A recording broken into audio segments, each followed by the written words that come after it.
Yes, it is. Can you hear me? I got you. How you doing? Perfect. Good, and yourself? Good. Hey, Good. did you figure out your sign on Friday? Yeah, it was kind of a all last minute, and I just so when I ordered the sign, the default generic sign, Hmm. I placed an order of my own custom signs that same day, and I actually got them on Friday. Oh, cool. So they actually delivered just as fast as they delivered one to the office. And then, as you know, I didn't come into the office and get a Supra just because I actually didn't know the Supras were only $100 at UCar.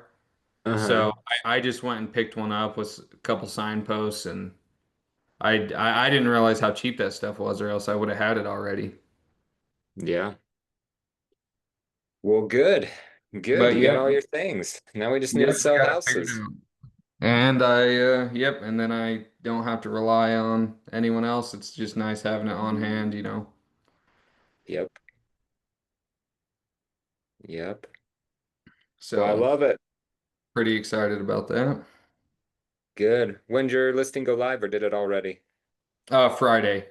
Okay. I was gonna say I haven't looked at the MLS since then, so No worries. Yep, I got it on Friday and then hosted an open house on Saturday, and which the sellers kind of wanted me to do that, but I'm gonna host another one on next Saturday and then just advertise the hell out of it. That's one nice thing about where I'm from, you know, is most everybody has a Facebook, and it's a great place to advertise because everybody knows each other, and I think you get a little more luck with online advertisement, social media specifically out here. yeah. Yeah. Well, good. Go out and crush it Yeah. then. I guess I can turn on my camera, so it looks like we're actually talking face to face. Hey. It's me. I love But it. yeah, and I Love it. figured Love it. out I haven't been good about joining these, and I Well, I'm wasn't glad you're busy, on so I was like, today. hey, today's the day. It's the perfect Today's time. the day. Jump right in. Let's see. Okay. Well, we got you and David. What other questions do you guys have here this Monday morning? Um, let's see.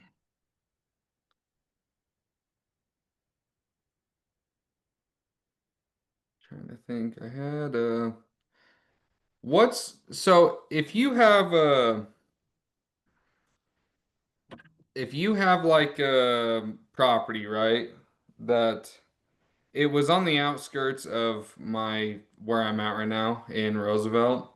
If you have a property that was on the outskirts, but then it got taken over by the city and now it's within city regulations, what's I mean, do you just contact the city for any like regulations on like the property? Because I had a client come into the open house and they were asking if it could be a horse property since it was outside of the city, but now that it's part of the city, I didn't know how to answer that because it's always been a horse property area Yeah. until the like I think it was 5 years ago when they did this. Yeah, a lot of the times those get grandfathered in and whatever they had before, they kind of keep. Hmm. Every once in a while things switch around. Right. Um, yeah, I would reach out to the city and see if there's any regulation or any hoops that you need to jump through to make sure that it's horse property. Okay. And because the same goes because it also had a water share on it, but I was just curious because I know that sometimes or I guess I don't know for sure, but to be grandfathered in, doesn't it have to be the same owner who's grandfathered in, and then after it switches owners, aren't they Sometimes, a yeah, part? yeah, So it just they're depends. all You just over have the to call and ask. place. Okay. Yeah, so sometimes it's the same owner, sometimes it's just the property that gets grandfathered in.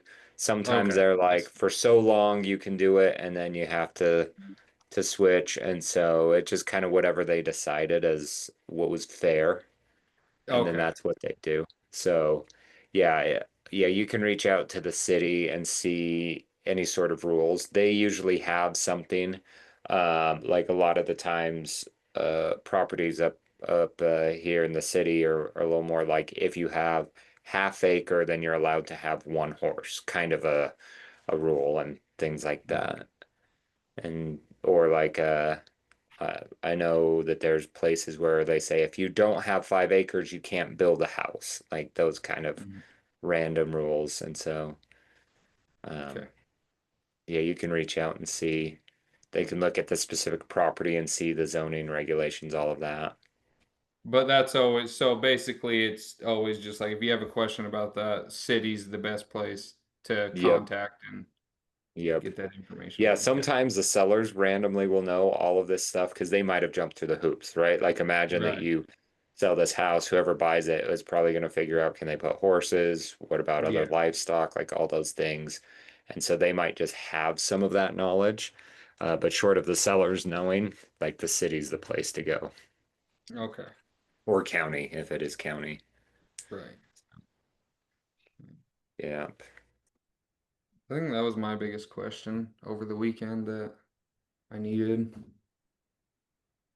Good. Okay. David, anything?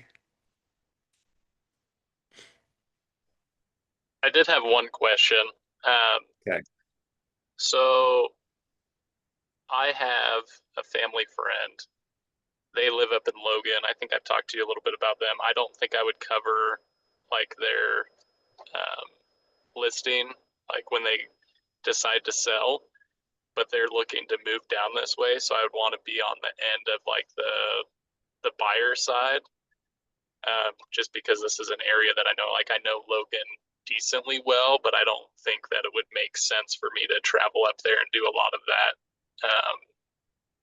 like listing work. And it sounds like they already have somebody in place. Um, I'm just wondering.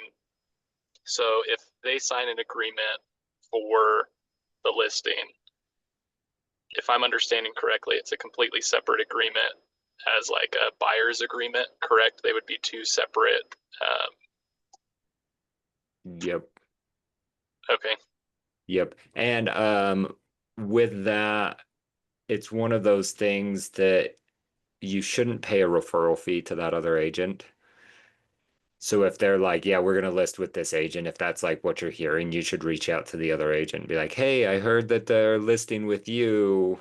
I'm going to handle the buy side down here. Just wanted to touch base so we can coordinate as they're moving out, moving in, kind of a thing. Otherwise, sometimes agents will try to like sucker you into a referral agreement, like, oh, hey, I'm working with them and I'm going to refer them to you.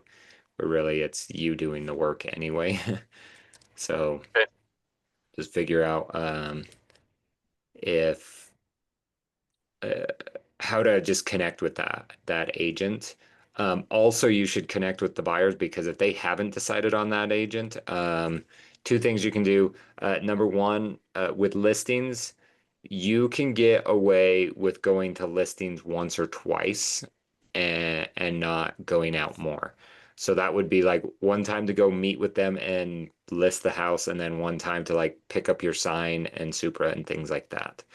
You don't have to do the open house. There's a KW in Logan that we could set up an agent to take over that open house. And so you would be listing, it's the same MLS and everything. So there's no negatives if you listed it, especially okay, if you know that area and everything like that. I mean, you can't just pop into the house if a random buyer is like, hey, will you show me the house? The answer is no. I live down in Utah County, so let me set you up with an agent there, and you can just find an awesome agent there in Logan and just reach out to them as things like that come up.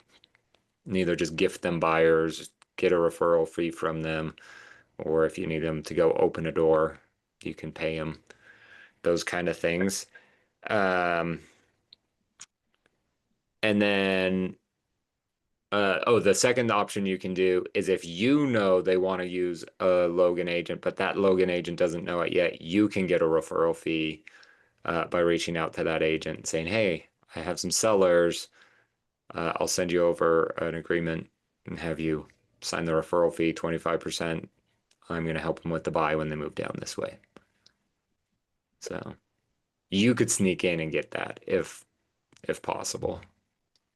Yeah, I mean, I feel like I don't think it's like a hard sell. Like when I was talking to my mother-in-law about it, because it's one of like her childhood friends that moved out here, and they're trying to move closer to her anyway. And we already have a good like familial relationship. They're like essentially family to me as well. Um, I think it's just more of a she threw it out there.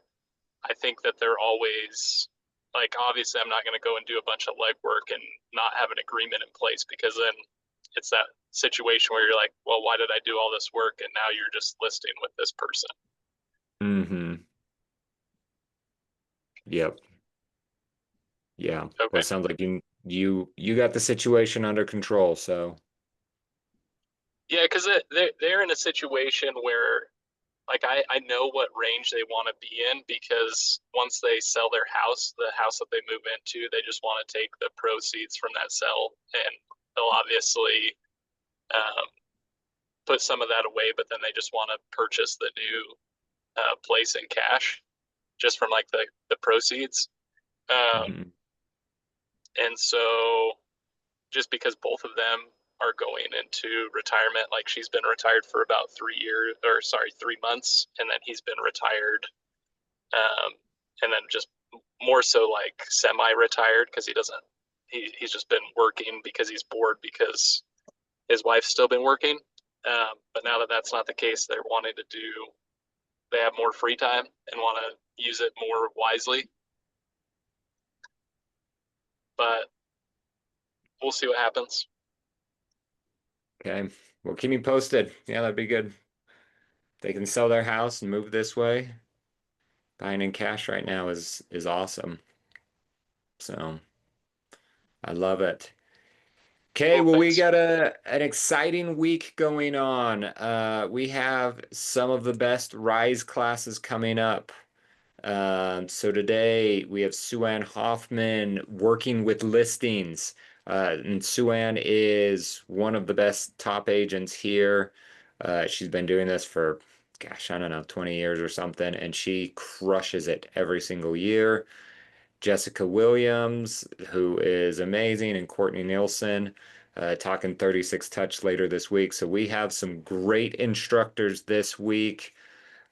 Team meeting should be awesome tomorrow on some tactics to move your business forward from what Shoni learned from Tony Robbins in his trip last couple weeks ago. And then let's see, this week is I and Q. And then next week is Y and Z for our DTD2, which means this is kind of catch-up weeks. If you feel like you're behind on calling people because you skipped out on a week or two, just make up, reach back out to those people. Um, Great time to touch base.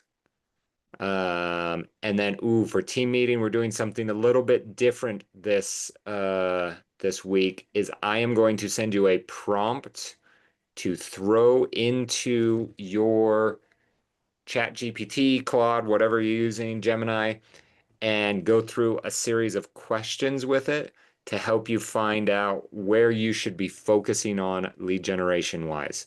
So ask you a whole bunch of questions about your business, then you, and then what you like and don't like about lead generation to help you find a game plan. So I'll be sending that out Thursday morning. Take your time to do that and then send me back your results. I'd be interested to know. So keep an eye out for that. And we should have an awesome week. So if you need anything, let me know. Otherwise, everyone have a great day. We'll see you later. Thanks, Cameron.